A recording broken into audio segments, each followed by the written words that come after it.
Hello, my name is Ala, and actually this is Franziska. Maybe you can introduce yourself. Yes, I can. So, hi, I'm Franziska. I was a volunteer in Ukraine 1 year ago, or 2 already. And I did my volunteering there. Right now I'm 27 years old, and yeah. Nice. You are currently living in Germany, right? Yes, I live in, I am from Germany, and now I'm here. Nice. So today we will talk about her experience of volunteering in Ukraine and to get know more about the background story.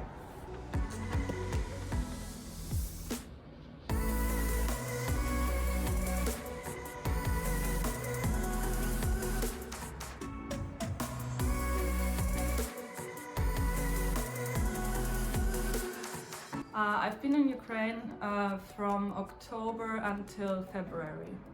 I chose Ukraine. To be honest, I didn't know very much about the country, but I wanted to go to the east of Europe and I wanted to learn a Slavic language, which is written in Cyrillic. This was basically my intentions, and then I just checked the different projects. I found the one in Ukraine. There were some attempts before, but in this project it finally works, so yeah, it looked fine.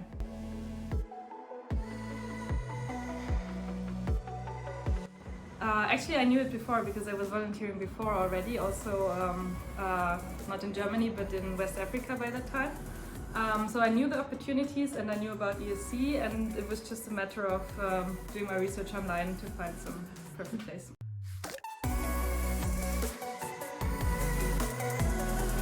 Oh, I was doing many different things. I think my main job was German clubs, so with another German volunteer, we did some weekly meeting for just showing some German culture and language. But also I was doing a lot of language exchange with people who wanted to learn German because I wanted to learn Ukrainian. And we had another project on the countryside where we built up an eco center in Stina, so we've spent some weekends there just building up many different things.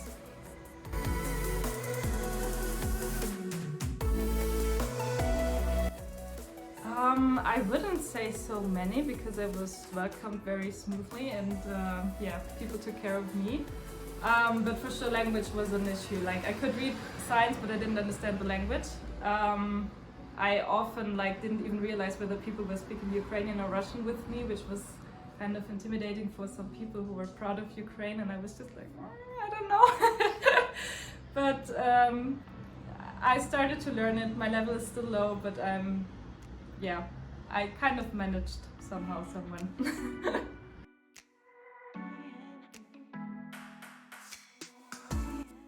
I would say it was weird for some people who didn't expect it, but I was welcomed rather people somehow tried to talk to me, whether I understood or not.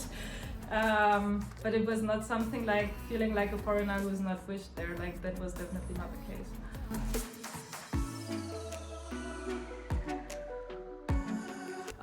I was living in Vinnytsia and I was welcomed by the Pangeya Ultima. Vinnytsia is like a university city, I would say, with a lot of students. Not too big, not too small either, because there was many things to do. And the organization also had many different projects. Also, they were hosting volunteers from many different countries, so there was always a lot to do. And I felt very well there.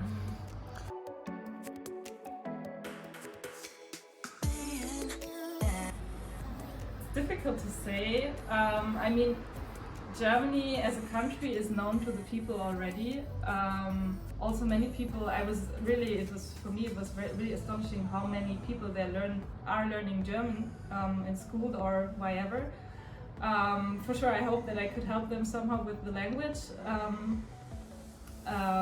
Otherwise I think sometimes it was about different perspectives, also about European history and especially the history of Germany, which is also very present in the minds of Ukrainians, as we realize pretty often. But I hope that they could learn something about what Germany is today and what it needs to grow up there.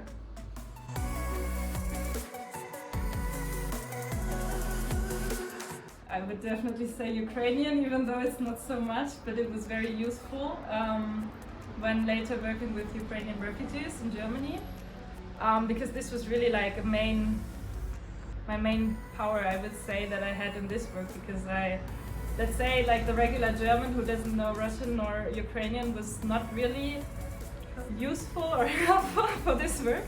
I wouldn't, like, it's not perfectly right, but it was super useful to at least say like, my name is, where are you from?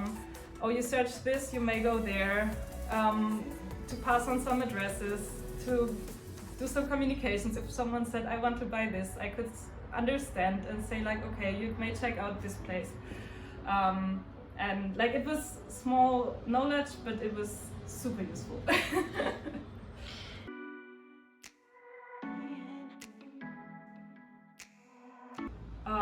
It's difficult because just right after, as everyone, no one knew what is gonna happen. When I was back at my family's then, it was kind of clear that refugees would come. And to be honest, I didn't think so much about the program. Like, for sure I was in contact with both my organizations in Ukraine but also in Germany to say what's going on, how can the project go on, and they said we can just continue in Germany and it was fine to work with refugees. And as I've worked with refugees also before, I knew already all the infrastructure in my hometown.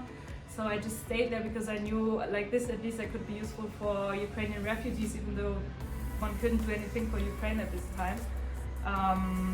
So yeah, it was really like just starting in work, and I was just like working a lot. There was a lot of work, and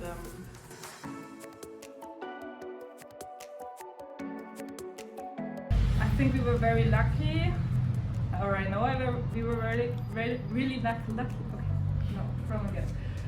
I think we were very lucky.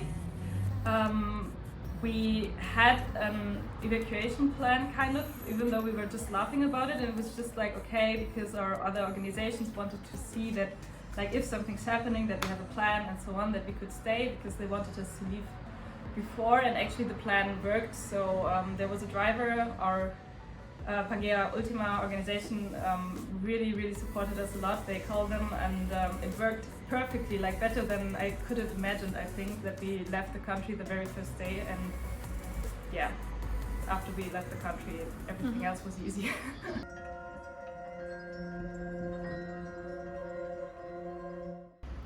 I didn't know a lot about it, but for sure, like when you searched information about Ukraine, you knew that there was a conflict going.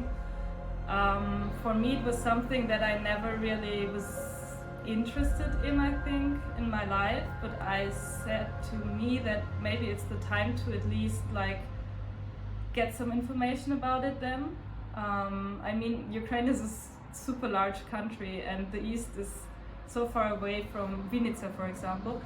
But for me, it was really like just, I don't know, something to get known to, because for sure it's a very ugly topic to say, but it's still there's something happening, and going there where people are closer to it, you see a whole other view on it, because in Germany you won't find a lot of information about how the conflict was in Ukraine before the big invasion started. But there you could see also, like, for example, the pictures in the city centers of dead soldiers, which is something else if you're just standing right in front of it, or if you see it on TV. So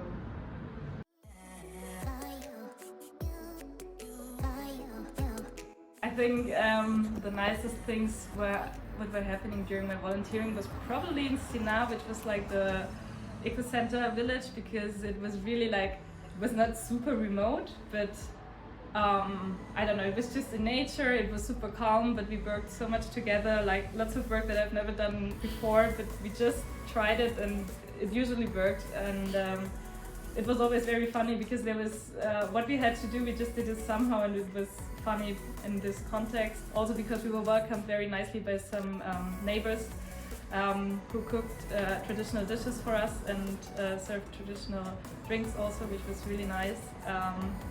But also in Vinnytsia, many really nice things happened, like gathering with the volunteers, but also for me the language exchange was a big thing, because with meeting someone each week for just language exchange, I mean, that's becoming a friendship anyway later also, and that's really, really deep connections which were made, and what I really liked.